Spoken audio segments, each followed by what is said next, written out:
Hello, everybody. Hello. Good evening. Good evening, everybody. Hello. Had to come on a little bit later tonight than my usual time. Hopefully that works out okay for everybody, but welcome in. Welcome, welcome. Good to see you. Hello, hello, hello, hello. Yes, I'm a little bit later than normal for a Friday night, but that's all right. Oh, from Northern California. Hello, good to see you. Thanks for coming by tonight from Florida. Hello, we were getting worried. Yes. So I had gone live earlier today around the lunch hour and had said I'd be on at 8, but I probably should have done a post on it. So next time I think I'll try to make sure I remember to do a post. Yes, wondering where you were. Yes, I'm a little late. I had dinner plans tonight, so had to take care of that. How was the dinner party? It was lovely. It was very nice. It was quite nice. It was quite nice. It messed me up. Oh, Kristen, I'm sorry. I'm sorry. Oh my goodness. Oh, thank you for the gifts, everybody. Thank you so much. Oh, the toner fund. I just got my newest toner today, everyone. Oh my goodness. I'm going through toner like water. You're forgiven. Oh, thanks. How are the tacos? They were good. They were good. We had tachos, so it was tater tots with like taco toppings over the top. So it was really good. It turned out really well. Yeah, it was really, really good. Sometimes you just need that kind of comfort food. Sorry, I have to get my kitten off of my cords here. There we go. Oh my goodness gracious. But yeah, it turned out very well.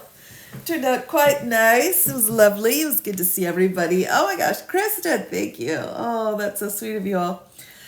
Yes, so I'm going to have to. I know many of you were with me when I was talking about needing to get new paper. And I, again, need to get new paper, everyone. So that's really funny to me. I really am just not quite mashing the toner and the paper up, kind of like the cereal and the milk. Sometimes you have enough cereal, sometimes you run out of milk. So I haven't quite gotten it sorted yet, but 45 today. Oh, congratulations, Lexi. That's wonderful. Well, happy birthday to you. That's fabulous. Love to hear that. What a wonderful birthday. So, yes, indeed. Happy birthday to Lexi. We love it. We love it. So tonight, everyone, I'm just going to do a bit of an overview of the Mueller report. I do plan to go into greater detail of what's going on. I think it's important for us to kind of bring the Mueller report back. I'm not sure everybody really got the full view, a full understanding of what happened with the Mueller reports, but they're pretty important. Now they're very, very long also, so we'll just do these in little pieces. But tonight I thought we could do a little bit of an overview. All gifts go to toner and paper and highlighters. Yes, indeed. Yes, they certainly do. And I do thank you all very much. Very, very much for that. Yeah, a little bit stuffed up, but still doing okay though. It got lost in the chaos. I know. So this was a really important situation, involving Mr. Mueller, and he came in and did this amazing report, did some testimony as well. And it kind of got shuffled to the side. So I thought, well, hey, you know what? We got another election coming up, so we can kind of take a look at it. People don't understand it. Yeah, you're right, Brian. You're right. A blast from the past. Yes, it certainly is. It certainly is. So tonight I thought I would do an overview of it and then kind of start us on a couple of the cases, the biggest cases that came out of this. So I think it's important we revisit. Oh, boring pen today. Oh, Kyle, you're right. Okay, hold on. Where's my good pen? Here we go. I have to make lots of notes today, so I can't do my super fancy. Here we go. We'll do this one. Oh my gosh. We'll do part of that. Bill Barr made sure it was lost in the chaos. True story. True story. Yeah, Yeah, we definitely could have had this taken care of a little bit better as we went, but let's just kind of crack it open like a walnut and take a look at it, everybody. I probably will be doing multiple lives going over this because I think it's really important to take care of it. I know I spoiled you with the fun pens. I know. I will definitely have my more fun pens out as we go through it. Oh my goodness. All right, well, let's take a look here. So we have the report on the investigation into Russian interference in the 2016 presidential election. So, as we all know, there was a finding that we had some interference in the election in 2016, and it was pretty significant. Multiple people were charged and found guilty. So, we had a lot of those, a lot of people held accountable in this situation. Now, if you are interested in pulling this up, oh, thank you, my goodness. If you are interested in pulling this up, I'm going to just do it in pieces. So the full report is quite a bit, but it is available online. It is available for free. And in 2020, true story. This is not a crazy motion. I know. I didn't have a crazy motion for y'all tonight. Oh, there's more of those coming, though. I have no doubt. I have no doubt. So this is available online if you are interested. There are volumes 1 and 2. So let's take a look here. I will be kind of going through and annotating as we do our overview just to take a look and see what actually is included in the Mueller report. So free to download on Amazon Audible. Oh, that's good to know. Did Alina really get fired? Now that I'm not sure about. I'm not sure if she has officially been fired or not at this point. There's been a lot of talk, but I've not seen whether or not she's been completely fired at this point. So let me take you through the intro here. Again, I really like to pull apart the table of contents so we have some idea of what we're even talking about. This is so dense that a lot of people kind of give up, including myself. I think I gave up about halfway through. So this will be great for me too as a friendly reminder for myself. So I do use a color coding system when I annotate, and so I'll kind of be sticking to that structure as well. Getting it from the library, support the libraries. Oh, absolutely. I wonder if it's on Libby. That would be great. She's still listed as attorney on the other cases. Yeah, I think so. So far it sounds like she's still going, but we will see. So here we go, everyone. We've got table of contents. Let's just take a look here through what this report's about. So again, we are talking about the Mueller report here. We have introduction to volume 1 and then an executive summary to volume 1. It's important to have accurate information. We appreciate you. Oh, thank you so much, CJ. Thank you so very much. I'm glad it's helpful for people to come to a place where you can ask even more questions and get some inspiration to continue on. So here we go. We have the special counsel's investigation. Again, this is the Mueller report, everybody. I'm just going to annotate and kind of do a summary here. Having a highlighter envy. Yes, well, I do love the highlighters. So we have the investigation here set out on page 11. Then we have Russian active measures. So the social media campaign that was set out in 2016. Again, it's such a huge thing. Next, they set out what the structure of the research agency was, where the funding and oversight from Concord and Prigozhin came from, the IRA targets for the U.S. elections is going to be part C. So these, again, are the active measures set out by Russia. And under the IRA targets, we have the IRA ramps up U.S. operations as early as 2014. Now, I keep thinking to myself, Russia's a bit busy at the moment, so I'm not sure how much of this will be ongoing for this year, but, you just never know. And number 2, U.S. operations through the IRA controlled social media accounts U.S. operations through Facebook, U.S. operations through Twitter here. So U.S. operations involving political rallies and targeting and recruitment of U.S. persons, interactions and contacts with the Trump campaign. So those are specific there. And then we have subcategories here of individualized accounts, IRA botnet activities, and then down here for interactions, we have Trump campaign promotion of IRA political materials, and then contact with Trump campaign officials in connection to rallies also. So again, I'll be doing an overview here, and then we'll go into more questions as we go through this. But, you know, we had two major cases that came out, criminal cases that I can walk you through here in a little bit. But I don't think people really remember. I think because we're inundated with so much news that we kind of forget, everything that had happened in 2016. And there really was a lot. There was a lot going on.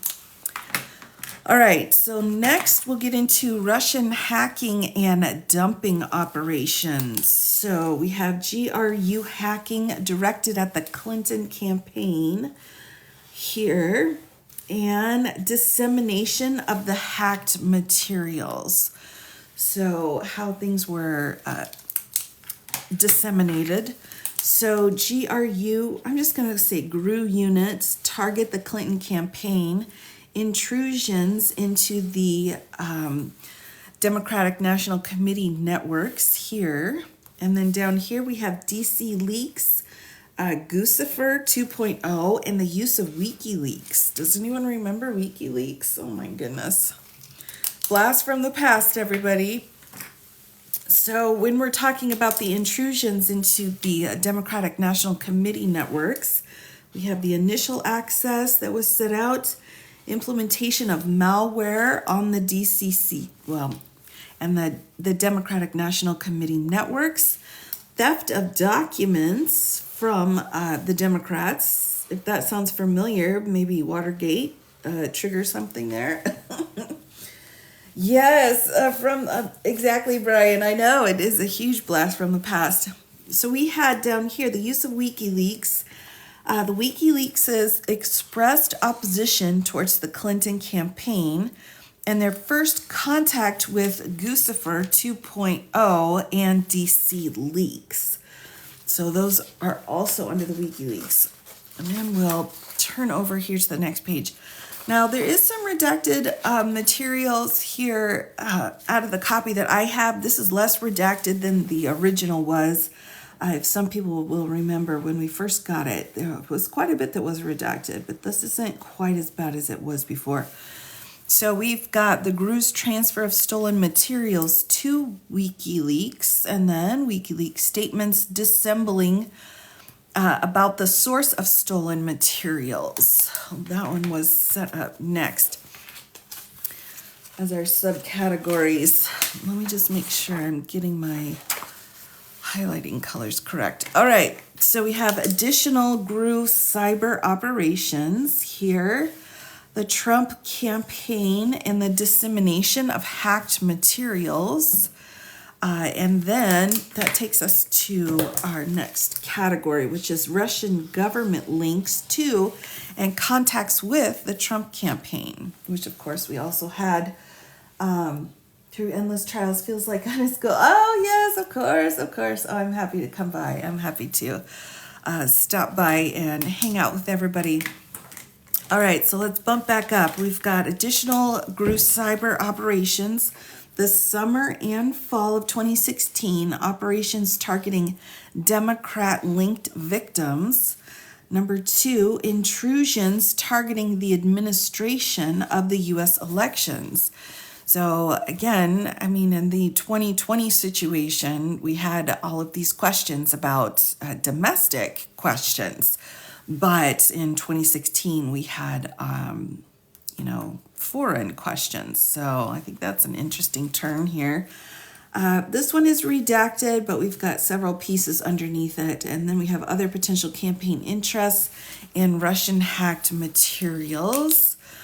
So let's bump back up here. We have a background set up. HOM means harm to ongoing matters, so that's why it's been redacted here. Contacts with the campaign about WikiLeaks. WikiLeaks, whatever, everybody. It's Friday night. We've got October 7th, 2016, a release of stolen Podesta emails. Oh no, we've got Podesta emails. Oh my gosh, the emails. And then we've got Don Jr. interaction with the WikiLeaks. All right. Now we have other campaign interests here with Henry Okanyaneski. I'm going to say his name wrong many times here. And then we've got campaign efforts to obtain deleted Clinton emails. Look at that, everybody, all the way back. So these Clinton emails have been going back to 2014, really. I mean, my goodness gracious. That's a lot. All right. So Russian government links to and contacts with the Trump campaign. So let's break this one down. First, we have a campaign period of September 2015 to November of 2016 here. And then we can take a look. First, we have the Trump Tower Moscow project, which is pretty. Are we still on the emails? I tell you, these emails have lasted forever. And now we have George Papadopoulos down here. So let's get our subcategories going. So we have Trump Tower Moscow venture with the Crocus Group from 2013 to 2014. Next, we have communications with IC Expert Investment Company and Georgy Ritz-Giliditz through the summer and fall of 2015. A letter of intent and contacts to Russian government, October of 2015 to January 2016.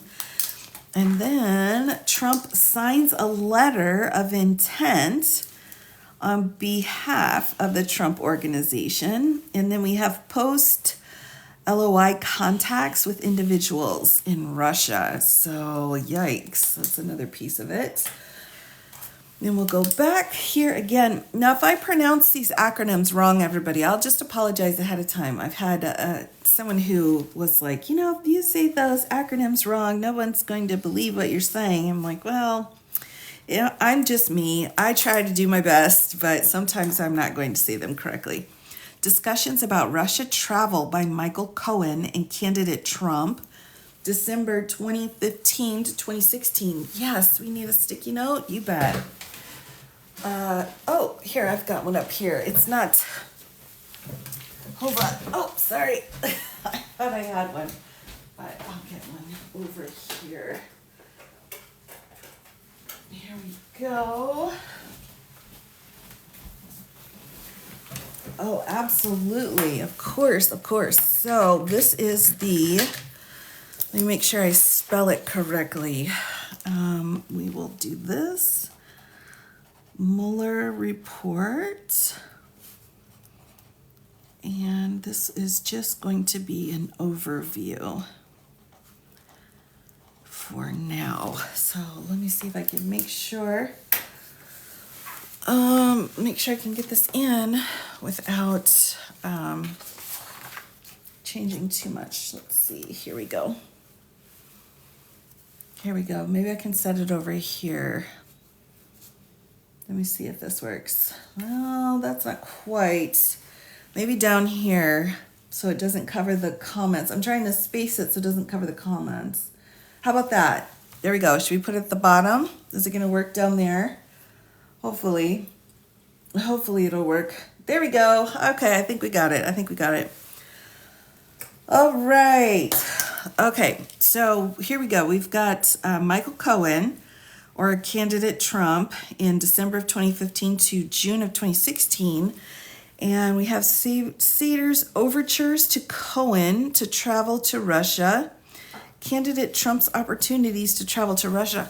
Now, I heard that Mr. Cohen's kind of turned a new leaf. Do you think he has given any additional testimony or any additional information regarding what happened with Russia? I'm curious. Has he spoken about that? I know he's got a podcast and has gone on multiple media outlets. Has he discussed anything with Russia at all? Oh, he has. Ooh, Katrina. Okay. He has. Oh, good. Oh, I love it. I love it. I'm going to have to follow up with that because I have just not been keeping an eye on that. But he has denied going to Russia. Okay, but he has been talking about it. Very interesting. Yeah, because, he's told everything he knows. Okay, they're all snakes in the grass. I know it. But now that he is really kind of, rebuilding his life again, I think it's important. I have the same nail color. Oh, yay, love it. All right, so next so that was all with the Trump Tower Moscow project. Next, we have the origins of campaign work. We have the initial Russia-related contacts, the March 31st foreign policy team meeting here. I forgot him being in this. Yeah, I know. I kind of forget about his work too, how much he was involved in a lot of stuff that was going down. On that. He's told the authority everything. Okay. Well, good for him. I think that's great. All right, here's, we've got a few more. We've got George Papadopoulos learns that Russian has dirt in the form of Clinton emails. All right, so this kind of goes to that idea again that Mr. Trump tries to pull dirt on everybody around there. The king making seems to go away. Oh, yeah, it really does. All right, so we have Russia-related communications with the campaign, and then we have Trump campaign knowledge of the dirt, and then we have additional George Papadopoulos contact. I've totally forgotten about this Papadopoulos dude, but the name's ringing a bell again, everybody. All right, so let's highlight the other people that are involved. We have Carter Page. I don't know what's happened to him. We have Dmitry Simes and the Center for National Interest. He was involved there. June 9th, 2016, meeting at Trump Tower. Here we have events at Republican National Convention. All right. And then we have post-convention contacts with Kislyak. He was just a coffee boy. Oh, my goodness gracious. And Paul Manafort. Oh, my goodness, everybody. We are throwing it back tonight. All right, with Carter Page, we have background. We have origins of early campaign work. Carter Page's July 2016 trip to Moscow. Later campaign work and removal from the campaign. Ooh, removal. Here for Dmitry Simes. Papa, don't ruin the coffee. Oh, dear. CNI and Dmitry Simes connect with the Trump campaign. National Interest hosts a foreign policy speech at the Mayflower Hotel. Jeff Sessions post-speech interactions with CNI. Oh, my gosh. Remember that? Oh, I remember. That was really a big deal because he had recused himself from doing any of the stuff when he was the AG, and I remember Trump was so mad. Jared Kushner's continuing contacts with Simes. I'd forgotten so much of this. I know, so did I. So much has happened, everybody. It's hard to stay and remember all of it. Are they trying to tie Willis into this? No! That's funny. Well, maybe. Who knows at this point? All right, so the June 9th, 2016 meeting at Trump Tower, setting up the June meeting, the events of June 9th, and then the post-June 9th events. So we had outreach to Don Jr., awareness of the meeting within the campaign, arrangements for the meeting, and the conduct of the meeting here. All right. And then number 6, events at the Republican National Convention. We've got Ambassador Kislyak encounters with Senator Sessions and J.D. Gordon the week of the Republican National Committee here. And then we have a change to the Republican Party platform. That's interesting. Very interesting. All right, post-convention contacts with Kislyak. Ambassador Kislyak invites J.D. Gordon to breakfast at the ambassador's residence. All right, that seems... But did he give him gold bars? You know, that's all I'm saying. Do we have gold bars in play yet? All right, Senator Sessions, September 2016 meeting with Ambassador Kislyak.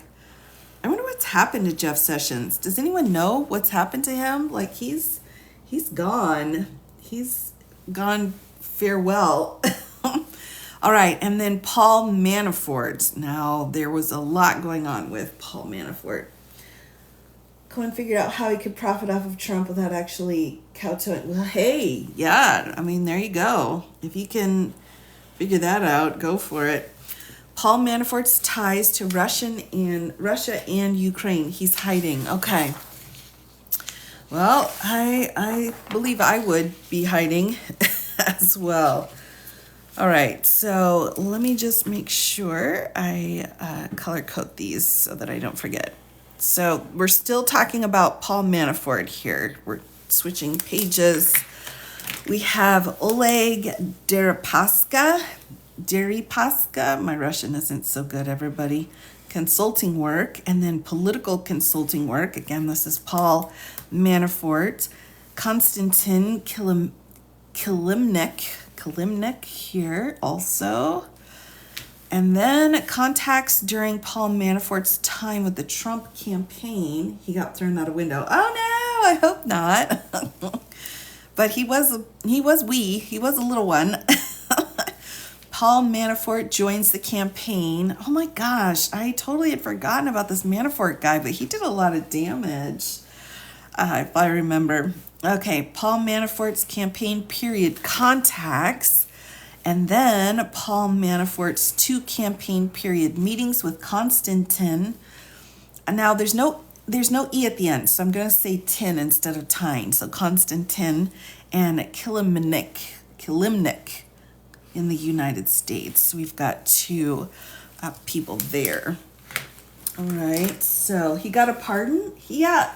So I can't keep track of all of the pardons because we had that general guy that got a pardon, and then we had the penguin guy that got a pardon. So yeah. I'm not surprised. I think he did get a pardon. I printed out all the pardons. I have them in a pardon folder. Didn't he go to jail? That's a good question. I'm not sure. I'm not sure if he went Flynn and Stone. Thank you, Marconius. Absolutely. Okay, post-election and transition period contacts here. Yeah, the penguin guy. I want a pardon on my speeding ticket. Yeah. So, and I just heard a story, actually, and I don't know if this is true. I don't have anything to corroborate it, but that Sidney Powell was, I think I heard it actually on Stephen Colbert, everybody, so you know it must be true. He had said something where Sidney Powell had wanted like 8 preemptive pardons, but Rudy Giuliani said, like, that's crazy. like, where are you at when Rudy Giuliani is the voice of reason? My goodness. Went to jail for the money stuff in New York. Oh, good to know, Georgie. Okay. Yes, and also keep in mind, too, that Steve Bannon also has a trial coming up in May. So we have to remember that. 5 campaign staffers pardoned. Is that normal? Yeah, I don't think so. But, you know, what's normal anymore? Who knows? From that new book. Okay, yeah, I'm going to have to take a look at that. All right, post-election and transition period contacts. We have immediate post-election activity. We have Kirill Dmitriev's transition era outreach to the incoming administration. Then we have Ambassador Kislyak meeting with Jared Kushner and Michael Flynn in Trump Tower following the election. Then we have Jared Kushner's meeting with Sergei Gorkov. Then Peter Avens' outreach efforts into the transition team.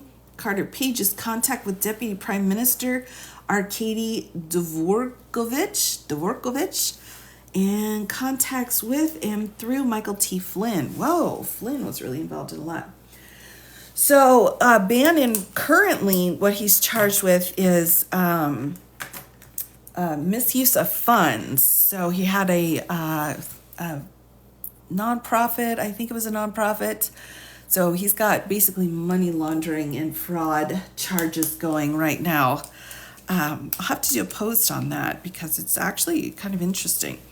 All right, so we have outreach from the Russian government, high-level encouragement of contacts through alternative channels. Build the Wall Fund. That's right, Olga, that's right. So there's a lot of hinky stuff going on, and he's gotten caught on it. So, yeah, trial set for May. How can Trump use campaign donations? Well, he can use campaign donations for pretty much anything he wants. Wasn't it for stealing money from the wall? Yeah, there's questions about where that money went and what it was about. His legal bills? Now that I don't know.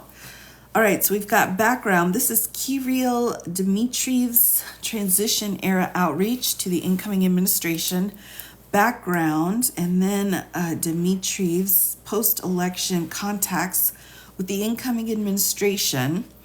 And then Eric Prince and Kirill Dmitriev meet in the Seychelles. I'm going to say that name wrong.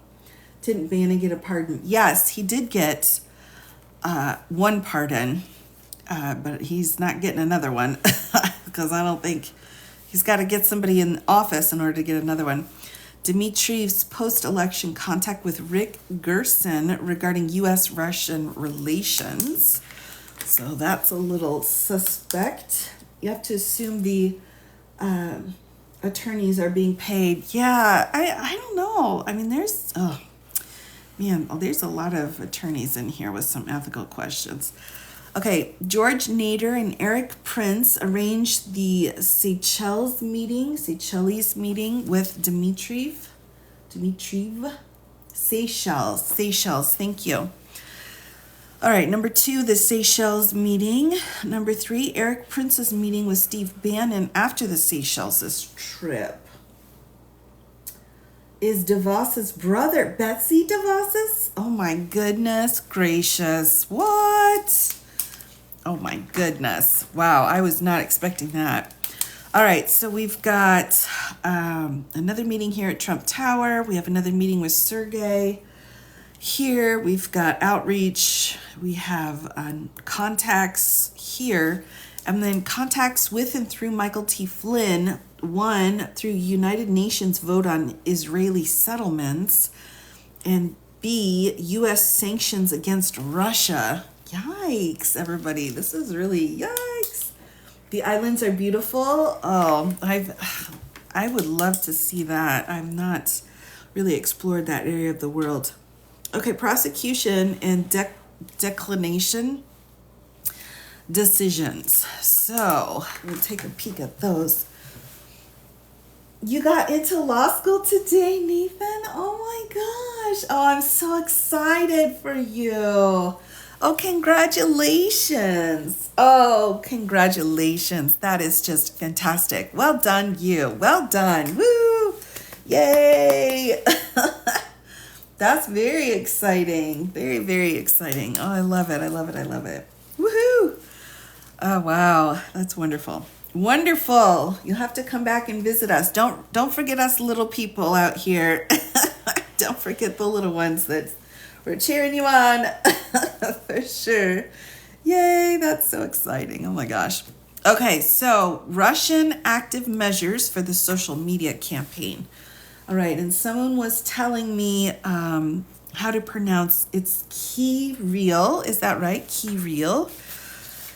Was helping me with the pronunciation on that. Yes. Oh my gosh, that's so fantastic. Oh, woohoo. Still a kindergarten lawyer. Hey, we love that. That's great too. That's great too. All right, and then we have B as Russian hacking and dumping operations. So let's just highlight this here. You know, there's a lot, everybody. There's a lot in this in this report. C is Russian government outreach and contacts. And then we can go into our subsections. So regarding the hacking and dumping, we have section 1030 computer intrusion conspiracy and the potential section 1030 violations. And then we've got some redacted information. So we have here background and charging decisions, and we're redacted a bit. Next we have then, oops, I've got my colors off, everybody. Pause. I was just, sometimes when I'm talking, I get my colors mixed up. It's okay though. Can always go back and fix it. Can go back. Don't worry for all of my ADHDs out there. May you never need a pardon. Indubitably. I agree. Oh my gosh. All right. So we've got the government outreach contacts. So potential coordination, conspiracy and collusion. Do we remember that when we were talking about the collusion that was going on? Potential coordination for foreign agent statutes, FARA and 18 U.S. Code Section 951. Then we have campaign finance questions, and then false statements and obstruction of the investigation. And I think that's yes, ADHD or OCD, right? You're all my people, so it's all blended together. Oh my gosh. All right, so we've got a potential coordination here, the governing law and the application. Campaign finance, we have an overview of governing law. Then we have the application to the June 9th Trump Tower meeting. And then application to WikiLeaks here. Yikes. I wondered, that's yikes. Okay, thing of value element, willfulness, difficulties in valuing promised information. Yeah, so I can't see why that would be a problem. And dyslexic, all my dyslexic friends out there, yes, of course. All right, so application here, questions, and then we're redacted. We have willfulness, which is a level of intent, constitutional considerations, and then analysis is set out as well. I wish they would not redact names. I agree. And actually, there was quite a bit of a fight, I remember, at the time. So it's not as redacted as it used to be, but it still has quite a bit. So false statements and obstruction of the investigation. So here we have an overview of governing law. Then we have the application to certain individuals. Let's take a look at the individuals. Yikes. We have individuals being named. George Papadopoulos here, Michael Flynn, this person is unknown. We have Michael Cohen. We have another person in an ongoing investigation. Then we have Jeff Sessions, and then we have others interviewed during the investigation here. Okay, so that's our table of contents, everyone. All right, so that just gives us our overview. Volume 1, again, we're starting with Volume 1. What rug did they sweep him under? That's a valid question. Oh my goodness. All right, so we have an investigation, active measures, Russian hacking. We have and dumping, and then we have Russian government links to and contacts with the Trump campaign. And then we have prosecution and declination decisions. The only president in history that needs multiple volumes to describe his crimes. True. Like, there's a lot. There's a lot, everybody. I mean, we forget because we're all trying to make it through the day. But there's a lot. There's a lot. All right, let's put this back up again. So here's the introduction, and I think it would be good to go ahead and read through this introduction to give everybody an idea of what we're talking about here. So the one I just pulled, less redaction. Okay. I'm looking at how to get the... All right, well, good enough. I may need to pull a better copy when we get further into it, because there are bits and pieces here that are redacted, but quite a bit redacted actually. We'll see how things go. We'll play it by ear. Yes, I do need some tea before I start. Thank you, Suze. State reps to amend the Georgia RICO statute to prohibit racketeering charges. Interesting.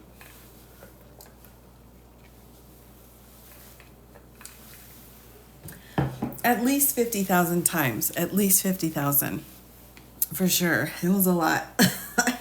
Can't wait for the day when we don't have to hear or see anything about him. Oh my gosh, Sharon, I know. Oh my goodness. You know, for me, it's kind of a two-sided, because on the one hand, it's awful that this person has this much of a grip on so many things. But on the other hand, it's nice that you only have one defendant with so many amazing teaching moments, because he's done so much stuff. I mean, racketeering and like civil rights violations and, classified documents, espionage, like what? You get all of that. The missing name on the last page was Jeff Sessions. Yes, I've got Jeff Sessions for 6 here, but I don't have number 5. But so it's nice that he's kind of the gambit. that's the silver lining. I'm looking at it through that way. He's going into, yes, he woke us up. Well, yeah. And that just tends to happen. Roger Stone then, yes. Okay, that sounds right. Roger Stone, I have no doubt that Mr. Penguin's in here. All right.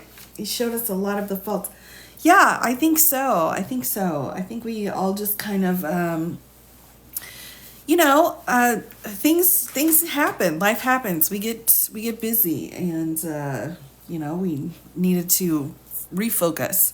All right, here's our introduction to Volume 1, and I'll just read through the first couple of pages here, and then we can kind of talk about it a little bit more. So this report is submitted to the Attorney General pursuant to 28 CFR Section 600.8C, which states that, quote, at the conclusion of the special counsel's work, he shall provide the Attorney General a confidential report explaining the prosecution or declination decisions the special counsel reached. The Russian government interfered in the 2016 presidential election in sweeping and systematic fashion. Evidence of Russian government operations began to surface in mid-2016. In June, the Democratic National Committee and its cyber response team publicly announced that Russian hackers had compromised its computer network. Releases of hacked material, hacks that public reporting soon attributed to the Russian government, began that same month. Additional releases followed in July through the organization WikiLeaks, with further releases in October and November. In late July of 2016, soon after WikiLeaks' first release of stolen documents, a foreign government contacted the FBI about a May 2016 encounter with Trump campaign foreign policy advisor George Papadopoulos. Papadopoulos had suggested to a representative of that foreign government that the Trump campaign had received indications from the Russian government that it could assist the campaign through the anonymous release of information damaging to Democratic presidential candidate Hillary Clinton. That information prompted the FBI on July 31st of 2016 to open an investigation into whether individuals associated with the Trump campaign were coordinating with the Russian government in its interference activities. Thank you very much, Navy vet. Appreciate it. That fall, 2 federal agencies jointly announced that the Russian government directed recent compromises of emails from U.S. persons and institutions, including U.S. political organizations. And these thefts and disclosures are intended to interfere with the U.S. election process. After the election in late December of 2016, the United States imposed sanctions on Russia for having interfered in the election. By early 2017, several congressional committees were examining Russia's interference in the election. Within the executive branch, these investigatory efforts ultimately led to the May 2017 appointment of Special Counsel Robert Mueller III. The order appointing the special counsel authorized him to investigate the Russian government's efforts to interfere in the 2016 presidential election, including any links or coordination. Oh, thank you for the gift. I appreciate that. Between the Russian government and individuals associated with the Trump campaign. As set forth in detail in this report, the special counsel's investigation established that Russia interfered in the 2016 presidential election principally through two operations. First, a Russian entity carried out a social media campaign that favored presidential candidate Donald J. Trump and disparaged presidential candidate Hillary Clinton. Second, a Russian intelligence service conducted computer intrusion operations against entities, employees, and volunteers working on the Clinton campaign and then released stolen documents. The investigation also identified numerous links between the Russian government and the Trump campaign. Although the investigation established that the Russian government perceived it would benefit from a Trump presidency and worked to secure that outcome, and that the campaign expected it would benefit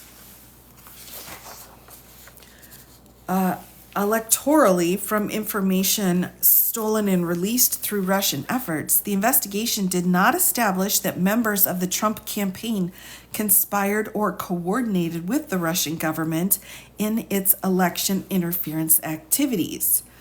So I think that's important to note, everybody. There was no conspiring or coordinating with the Russian government, but there was Russian government interference in order to put Mr. Trump in office.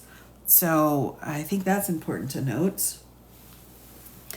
Below, we describe the evidentiary considerations underpinning statements about the results of our investigation and the special counsel's charging decisions, and we then provide an overview of the 2 volumes of our report. The report describes actions and events that the special counsel's office found to be supported by the evidence collected in our investigation. In some instances, the report points out the absence of evidence or conflicts in the evidence about a particular fact or event. In other instances, when substantial, credible evidence enabled the office to reach a conclusion with confidence, the report states that the investigation established that certain actions or events occurred. A statement that the investigation did not establish particular facts does not mean there was no evidence of those facts. Ooh, that's important as well.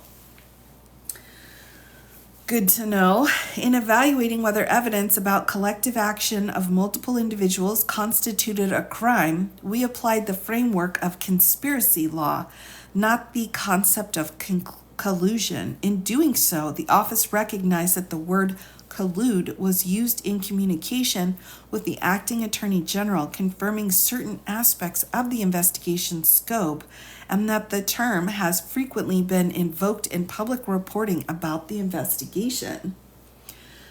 But collusion is not a specific offense or theory of liability found in the United States Code, nor is it a term of art in federal criminal law. For those reasons, the office's focus in analyzing questions of joint criminal liability was on conspiracy as defined in federal law. In connection with the analysis, we addressed the factual question whether members of the Trump campaign coordinated,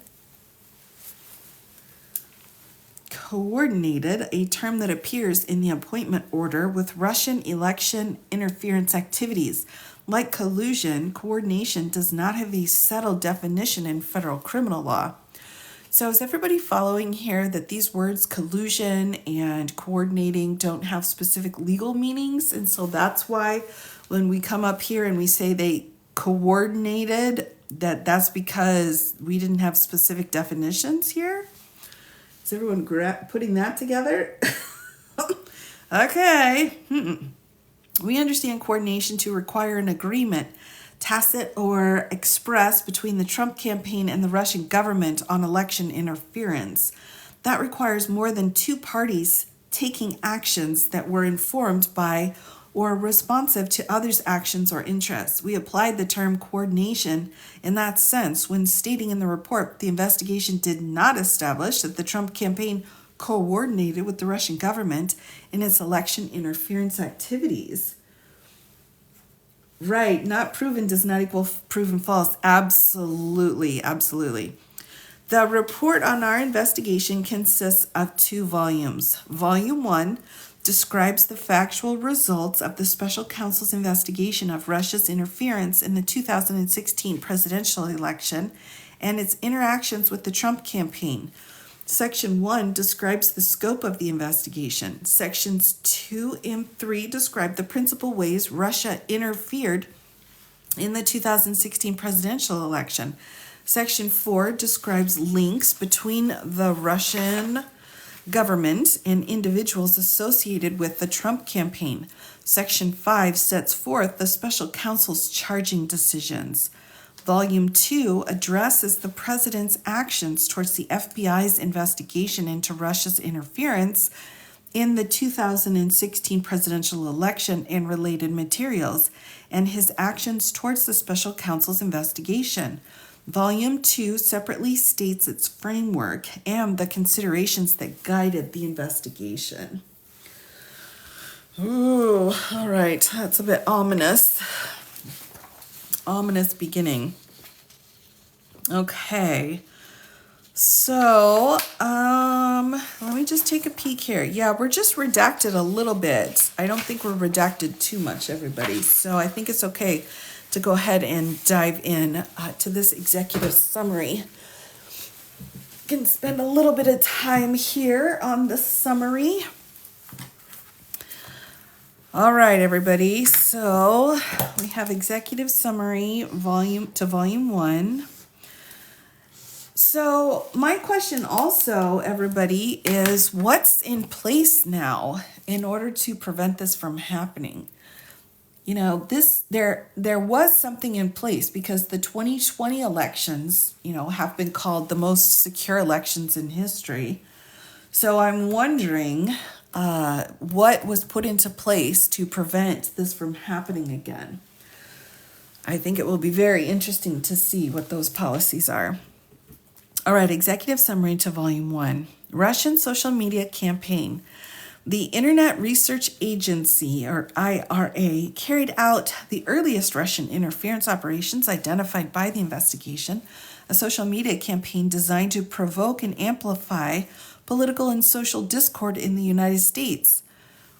If they're trying to amplify discord, do you think they're still doing it? Russians didn't steal it. Well, right. Nothing. The bots are all over, even TikToks. Nothing? Because no other person ever... Okay, fair. So, yeah, but do you think that our discord in this country is being amplified by it? Could explain those redactions. Right, could be. Yes, they are. Okay. All right, fair enough. It would explain why our discourse has become so janked up. The IRA was based in St. Petersburg, Russia, and received funding from Russian oligarch Yevgeny Prigozhin and companies he controlled. Prigozhin is widely reported to have ties to Russian President Vladimir. It's being famous already. Okay, I think people who are in the know are exploiting our weaknesses. Okay, fair. That's fair enough. This makes sense to me now. Yeah, okay. Have ties to Putin. In mid-2014, the IRA sent employees to the United States on an intelligence gathering mission with instructions, and then we've got this kind of out here, which is fine. The rest of this is not redacted. So the IRA later used social media accounts and interest groups to sow discord in the U.S. political systems through what it termed information warfare. So is that still what's happening right now? Is that what's happened, everybody? I'm just wondering. They make a lot of noise. Yeah. Because we really have a lot of discord. We really have a lot. Okay. So maybe it's not even Americans. Is that what we're saying? It's not even Americans that are so hostile. It's that it's still being perpetuated. Okay, I'm in IT. Yes, this is true. Yikes. Okay. All right. Yikes, everybody. Yikes. The campaign evolved from a generalized program designed in 2014 and 2015 to undermine the U.S. electoral system to a targeted operation that by early 2016 favored candidate Trump and disparaged candidate Clinton. Okay, so, and then I'm going to pause again here. So now, this whole idea that the election was stolen or that it was a fake election, so all of that rhetoric then, is that part of the Russian plan? This idea that now we're always going to question our elections every single time that we have them. We're going to question whether or not the machines worked properly or people stuffed ballot boxes, like all of that. Are we going to do this every single time because of what the Russians did? Yes, it's the whole point. Yes. Okay. Sure. Okay. In plain sight. Yikes. Oh my goodness, everybody. They did a good job. Also helps them say democracy doesn't work. Yeah, certainly. It's put the fear there. I see. Yeah, I mean, that was the mission. And I feel, Georgie, excellent point. I feel like we're kind of there. I mean, maybe 2016, we didn't see it. It wasn't as obvious. But now that 2020's happened, and we already had months before those elections where Trump was already questioning the results, I wonder if that's part of that.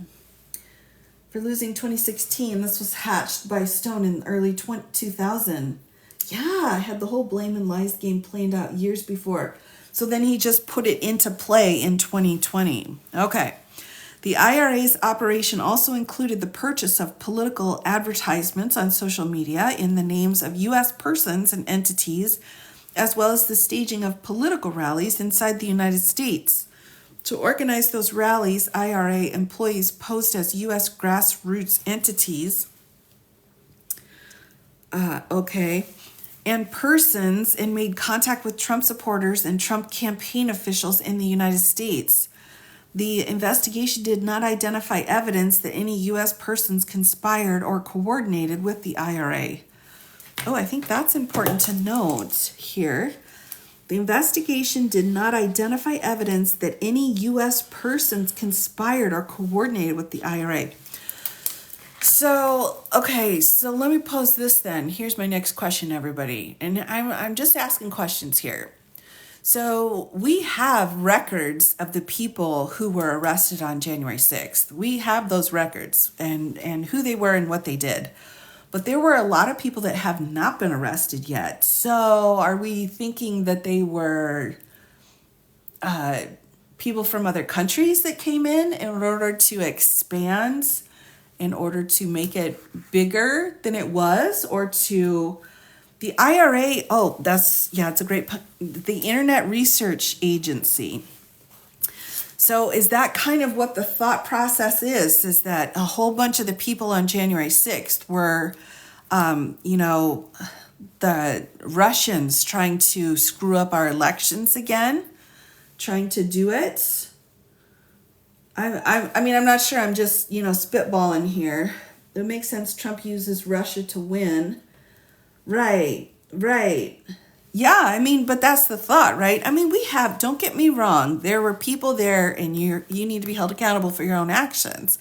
But I'm wondering how many of those people that went away and were never caught, maybe they went there to cause that kind of trouble and then went back to Russia. I don't think so. I think those were a lot of dissatisfied people. Fair enough. They were Americans who believed the rhetoric. Fair enough, fair enough. They lived right here in the U.S. Well, most of them, I mean, it seemed like the ones that were all arrested were all Americans. Okay. Started in 2014, Ukraine. Might explain the men in black that caused protests by the Democrats into riots. Could be. The big creator's life being taken down. Ooh, could be. Interesting. Saw how effective it was? If Russians were involved, it would have been behind the scenes. Ooh, good point. Very good point. I don't know. I just think it's an interesting idea. That would be too visible. Okay. Russians' history of information warfare beginning in 2007. They've honed it. Oh, absolutely. Works better online rather than in person. Okay, interesting. All of a sudden, it's like I hear the James Bond music playing, everybody. And I'm like, what? Are they using the tunnels in D.C.? What happened? Russia's great with puppets. Oh, my goodness gracious. Okay, everybody. Okay. Wow, that really got away from me quickly. That escalated quickly. Oh, my gosh. It was done through the domestic. Yeah. But I'm wondering, too, though, I mean, if you think about who in those groups were there people in those groups making it bigger than what they had originally thought? I don't know. I think that would be a difficult thing to prove in my opinion. So desperate to get back in the office, unfulfilled promises. Ooh, good point. All right. So section 2 of this report details the office's investigation of the Russian social media campaign, Russian hacking operations. Very gullible, as you see. Well, true story. Oh, Olga, that's an incredible point. Absolutely. Okay. Yeah, I don't know. I mean, it's something just to think about. Who are the good guys? Like, who's Batman? That's a great question. All right, so Russian hacking operations. At the same time, the IRA, so this is that Internet Research Agency, operation began to focus on supporting candidate Trump. In early 2016, the Russian government employed a second form of interference: cyber intrusions, hacking, and releases of hacked materials damaging to the Clinton campaign. The Russian intelligence service, known as the Main Intelligence Directorate of the General Staff of the Russian Army, or GRU, carried out those operations. In March of 2016, the GRU began hacking the email accounts of the Clinton campaign volunteers and employees, including campaign chairman John Podesta. In April 2016, the GRU hacked into the computer networks of the Democratic Congressional Campaign Committee and the Democratic National Committee. The GRU stole hundreds of thousands of documents from the compromised email accounts and networks. Around the time that the DNC announced in mid-June of 2016 the Russian government's role in hacking its network, the GRU began disseminating stolen materials through the fictitious online personas DC Leaks and Grucifer 2.0. The GRU later released additional materials through the organization WikiLeaks. The presidential campaign of Donald J. Trump showed interest in the WikiLeaks releases of the documents and welcomed their potential to damage candidate Clinton. Does anyone remember? Does anyone remember when he made some kind of a statement in one of his rallies or whatever, where he said, Russia, if you're listening, find me the emails or something like that? That was a lot.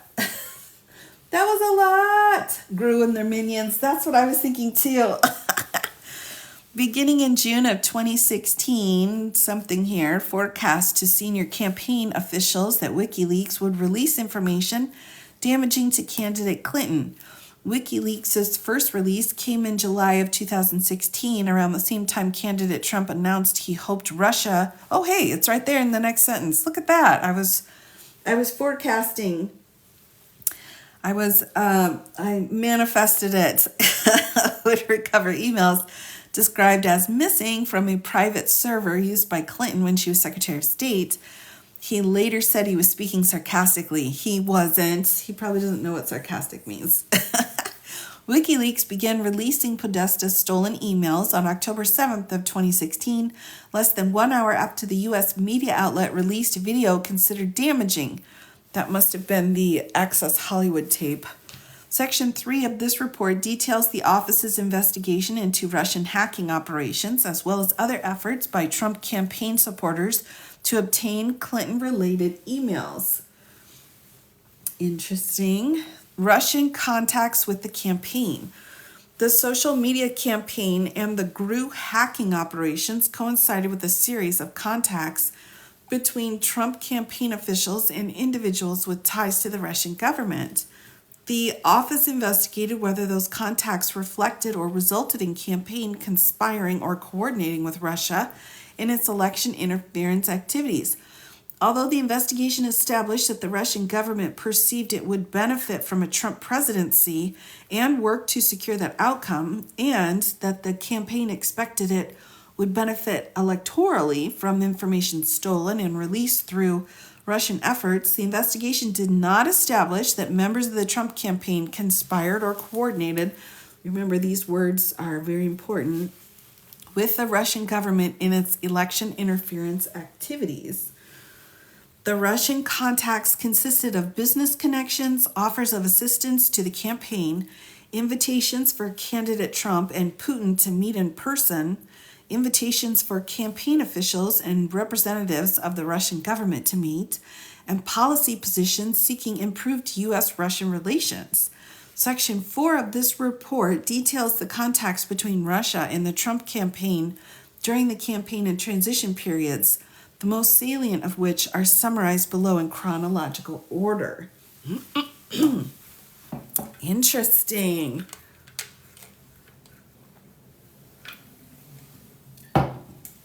Okay, 2015. Some of the earliest contacts were made in connection with the Trump Organization real estate project in Russia, known as Trump Tower Moscow. You know, everybody, I don't remember seeing Trump Tower Moscow mentioned in any of the fraud paperwork. That didn't seem like one of the big ones. So this also is fascinating to me. Candidate Trump signed a letter of intent for Trump Tower Moscow by November 2015, and in January 2016, Trump Organization executive Michael Cohen emailed and spoke about the project with the office of Russian government press secretary Dmitry Peskov. The Trump Organization pursued the project through at least June of 2016, including by considering travel to Russia by Cohen and candidate Trump. Moscow was not built. Okay, interesting. Okay, spring of 2016. Campaign foreign policy advisor George Papadopoulos made early contact with Joseph Mifsud, a London-based professor who had connections to Russia. That's random. And traveled to Moscow in April of 2016. Immediately upon his return to London from that trip, he told Papadopoulos that the Russian government had dirt on Hillary Clinton in the form of thousands of emails. Well, come on. I mean, really? Do you think Hillary Clinton would be so stupid as to have thousands of emails? Whatever. 1 week later, in the first week of May of 2016, Papadopoulos suggested to representative of a foreign government that Trump campaign had received indications from the Russian government that it could assist the campaign through the anonymous release of the information damaging to candidate Clinton.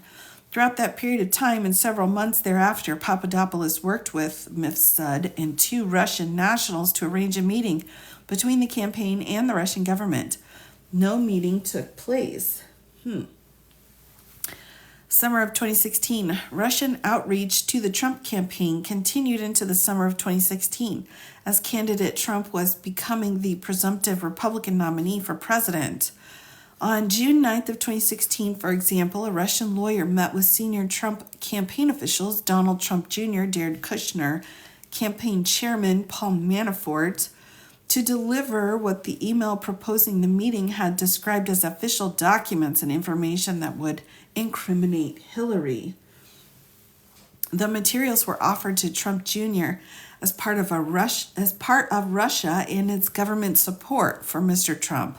The written communication setting up the meeting showed that the campaign anticipated receiving information from Russia that could assist candidate Trump's electoral prospects, but the Russian lawyer's presentation did not provide such information. They're playing a long international game. Yikes.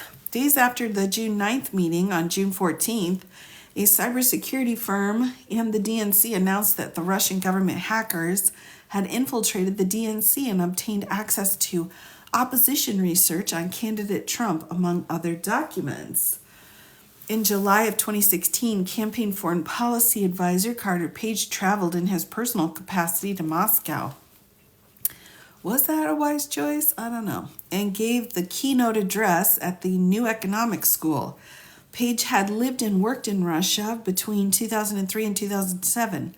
After returning to the United States, Page became acquainted with at least 2 Russian intelligence officers, one of whom was later charged in 2015 with conspiracy to act as an unregistered agent of Russia. Page's July 2016 trip to Moscow and his advocacy for pro-Russia foreign policy drew media attention. The campaign then distanced itself from Page, and by late September of 2016 removed him from the campaign. Interesting. July 2016 was also the month WikiLeaks first released emails stolen by the GRU from the DNC. On July 22nd of 2016, WikiLeaks posted thousands of internal DNC documents revealing information about Clinton's campaign. Within days, there was public reporting of the U.S. intelligence agencies had high confidence that the Russian government was behind the theft of the intelligence agencies.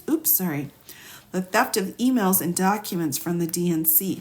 And within a week of the release, a foreign government informed the FBI about its May 2016 interaction with Papadopoulos and his statement that the Russian government could assist the Trump campaign. On July 31st of 2016, based on the foreign government reporting, the FBI opened an investigation into potential coordination between the Russian government and individuals associated with the Trump campaign. Timeline from Moscow. Trump Tower started in 1977. Started with Trump as a KGB target. Oh my goodness gracious. What? Yikes.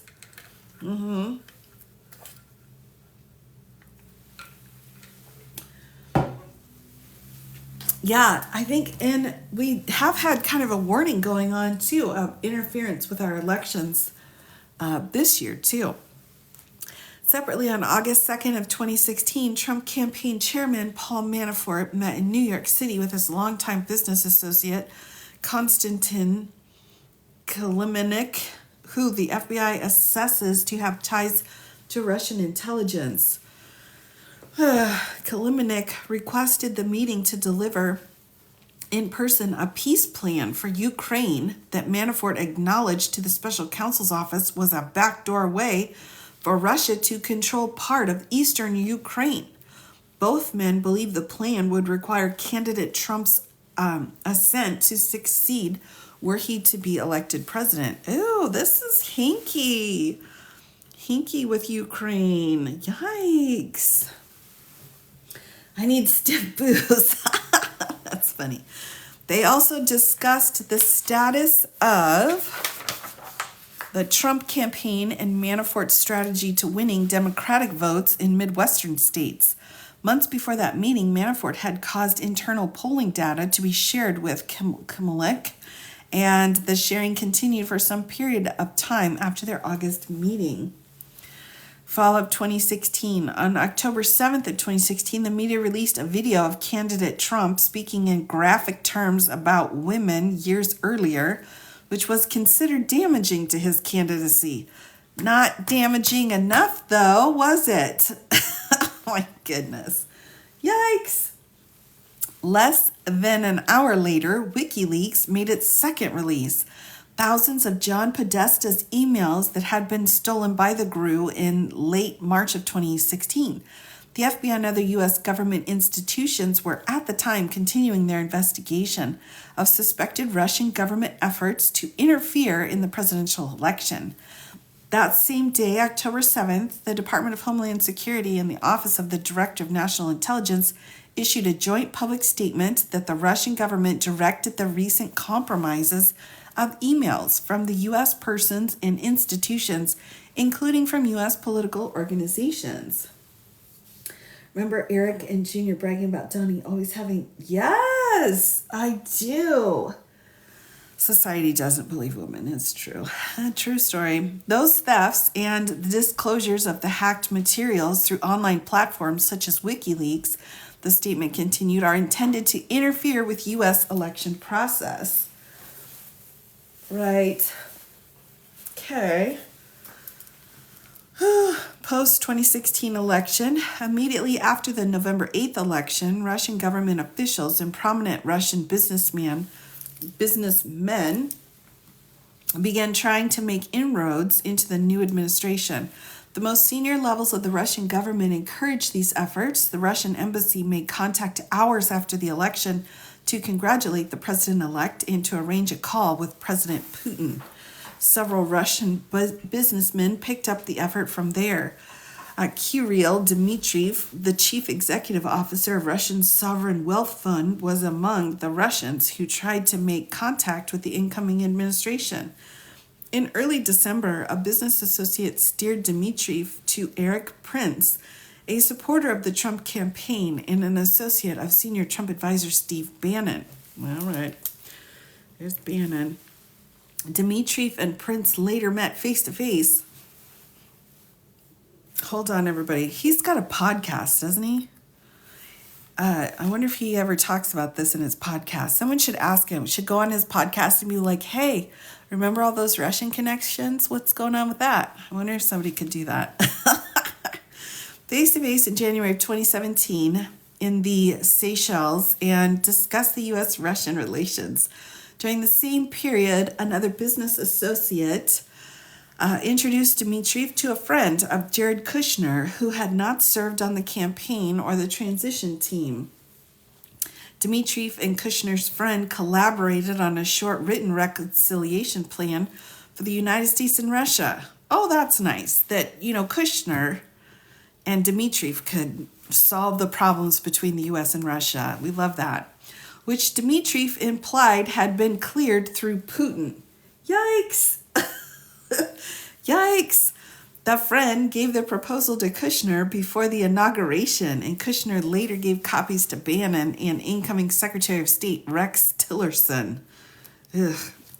December 29th of 2016, then President Obama imposed sanctions on Russia for having interfered in the election.